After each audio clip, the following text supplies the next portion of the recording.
Ever sat in an IEP meeting feeling like they were speaking in Morse code while you were just trying to figure out if your kid gets recess or not? Yeah, same. This episode is your decoder ring. Grab your coffee, lock the bathroom door if you must, and let's demystify the ADHD jargon that has made so many of us feel like we missed an entire college course.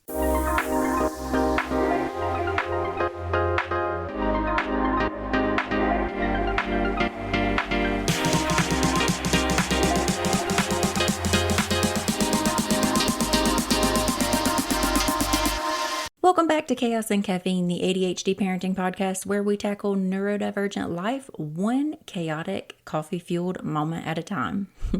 I'm your host, Danielle Kelly, your emotional support bestie, sarcastic translator of medical speak, and the woman who knows exactly how many hours you've spent Googling executive function, but make it make sense. This episode is much requested from our audience. There are many acronyms out there in the ADHD land. And I'm not going to lie, this episode might be a little boring. I will make it as entertaining as possible, but this is one that you might want to grab a notebook and a pen for. Let's be honest, the first time someone handed me a report about my kid with more acronyms than the military, I stared at it like it was IKEA instructions written in Klingon. ADHD parenting is hard enough without needing a decoder ring for every school meeting, therapy session, or doctor's note. If you've ever been nodding like you totally get what a BIP following an FBA means while mentally Googling under the table, this episode is for you, baby. Understanding this lingo isn't about being impressive at dinner parties. It's about advocacy. It's about not being railroaded into decisions you don't understand. It's about reading that evaluation and feeling like, okay, I got this. I understand this. I can ask questions and push back if I need to. Knowledge is power, but for ADHD parents, it's also protection. Is your next step on the ADHD parenting journey treatment, but you're feeling a little apprehensive? You, my friend, are not alone. So many of us want options that are science-backed and parent-approved. Meet Dr. Richard Bowles, geneticist, ADHD dad, and creator of NeuroNeeds.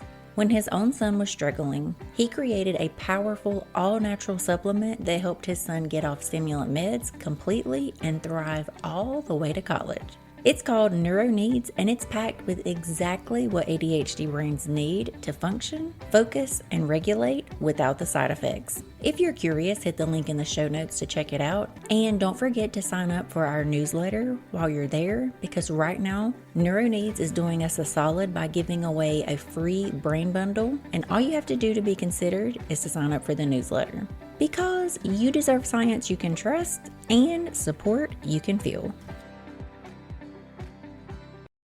So let's break down the jargon. I'll try to add in some stories and real talk so that you don't fall asleep. ADD versus ADHD. ADHD is the current correct term. The H is for hyperactivity, but even kids without bouncing off the wall energies still fall under ADHD. They're usually just labeled the inattentive type. Tip for anyone whose family says your quiet daydreamer can't have ADHD because they sit still. Smile politely and educate them like it's 2025. EF, or executive functioning. The CEO of your brain. Handles planning, organization, time management, impulse control, memory, starting task, emotional regulation. Yes, baby, all of the important life skills that your kiddo is going to need. A little story time. I once watched my son stare at his socks for about 15 minutes because putting it on was too many steps. That's not laziness, my friend. That is executive dysfunction. FBA, Functional Behavior Assessment.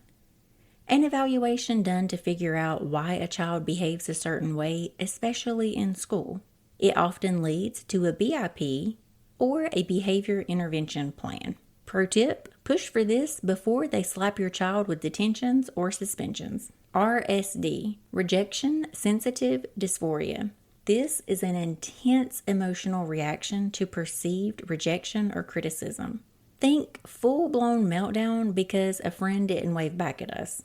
It's real. Validate their feelings and teach coping strategies. IEP, Individualized Education Plan. This is a legal document that outlines special education services, accommodations, goals, and how progress will be measured. IEP season has its own weather, usually high stress with 90% chance of tears, but when they work, baby, it is magic. Pro tip, bring a binder, print everything, highlight, make post-its your religion. 504 plan. This is for kids who don't necessarily need specialized instructions, but definitely need some accommodations like extended time or sensory tools. A tip here is 504s are not less than an IEP. It's just a different flavor. OHI, Other Health Impairment. An eligibility category under the IDEA or the laws that harbor IEPs that ADHD often falls under. Pro tip, we're going to use OHI if your school says ADHD doesn't qualify for services. DSM-5, the manual clinicians use to diagnose mental health conditions. ADHD lives here in full diagnostic detail. OT, occupational therapy. This helps with sensory regulation, fine motor skills, executive function, and daily routines. Story time. My kiddo started occupational therapy for handwriting. While we were there, we learned that he had saccadic eye muscle weaknesses that caused his eyes to jump when trying to focus. This explained his many years of struggling trying to read. PT is physical therapy.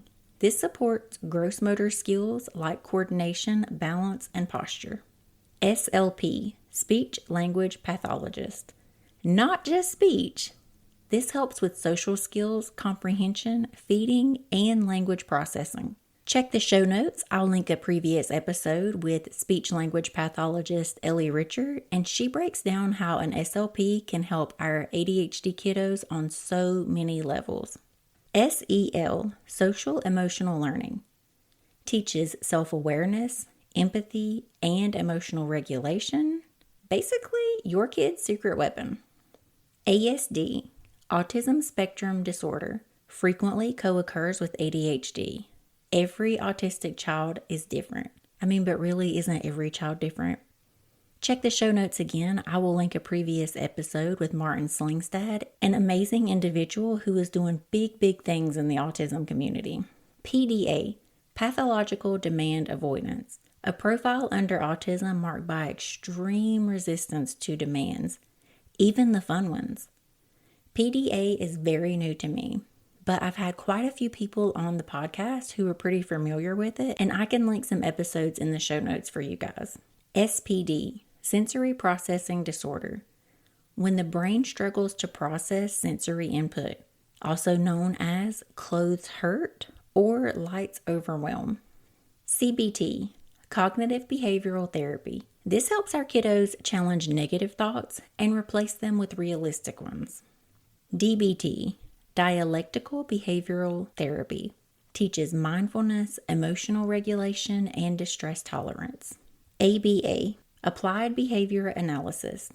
Often used with autistic children, and I believe it's still the only therapy covered for autistic kiddos under Medicaid. It is controversial as hell, so do your research. MISS, multi-tiered system of support. Framework for academic behavioral supports in school. Kind of like a ladder of interventions. RTI, response to intervention. A tiered approach to academic support. Watch out, sometimes used to delay evaluations. Behavior intervention plan. A plan structured to address behavior through positive strategies based on the FBA. My kiddo has had this in his academic settings multiple times, but basically for behaviors where we are learning to keep our hands to ourselves, to stay in our own space, IDEA, Individuals with Disabilities Education Act. This is that federal law that I mentioned that protects the rights of students with disabilities. You know how every ADHD morning feels like a chaotic mix of missed shoes, half-brushed teeth, and a meltdown over the wrong color bowl? Yes, welcome to my life. But Goalie has been a total game changer in our house. It's a screen-free device made just for our kids. And it's helping my son actually stick to routines without me losing my mind. What makes the difference? The visuals and the rewards. My son can see exactly what comes next, which means less arguing and a whole lot more independence. And because Goalie lets him earn rewards for completing steps, he actually wants to do it. He's brushing his teeth and packing his bag like it's a game because for him, it kind of is. If you're tired of being the reminder, the timer, and everything else in between, check out Goalie. The affiliate link is in our show notes. It supports the podcast and your sanity because your kid deserves to feel capable and you, my friend, deserve hot coffee. LRE, least restrictive environment. Kids should be with peers as much as possible. FERPA, FERPA. Family Educational Rights and Privacy Act. This protects your kiddos' school records. You can request access, and I highly suggest that you do. LEA, Local Education Agency. Usually the school district's representative at meetings. Know their name, write it down, and get familiar with them. SLD, Specific Learning Disability. This covers dyslexia, dysgraphia, dyscalculia, frequently overlaps with ADHD. That vision impairment that I told you that my son has, the saccadic eye muscle weakness, I thought was dyslexia. So the more you dig, the more you learn. CAPD, Central Auditory Processing Disorder. This is when your kids hear very, very well, but they struggle to process the sounds they're taking in. Now's the time. If you've fallen asleep, come back to me. Let's do a little bonus segment where we cover common mistakes. Don't assume professionals will define the terms. Ask. Don't be afraid to pause a meeting and say, I'm not familiar with that. Can you explain it? Bring an advocate if you feel overwhelmed. I have had several advocates on this show if you feel like you need one. And lastly, it's okay to cry in the parking lot. Just know next time you'll come in stronger. This week's product of the week is Bonding Health. Why? Because Bonding Health is an app made for us, by us. Seriously, this is not just another sticker chart nonsense tool built by people who've never wrangled a meltdown in the Target parking lot. Bonding Health is built by ADHD parents for ADHD parents, meaning it actually understands your chaos. This is a place where you can track behaviors, log patterns, get intervention tips, and prep for school meetings like the badass advocate you are without 47 loose post-its and a full-blown panic attack spiral. It's also the place where you can learn all of the acronyms that we just listed. It's evidence-based, intuitive, and finally, something that speaks our language. I want to leave you guys with an affirmation of the week, which is probably selfishly just for me after reading all of those acronyms in the alphabet soup. I do not have to understand everything today.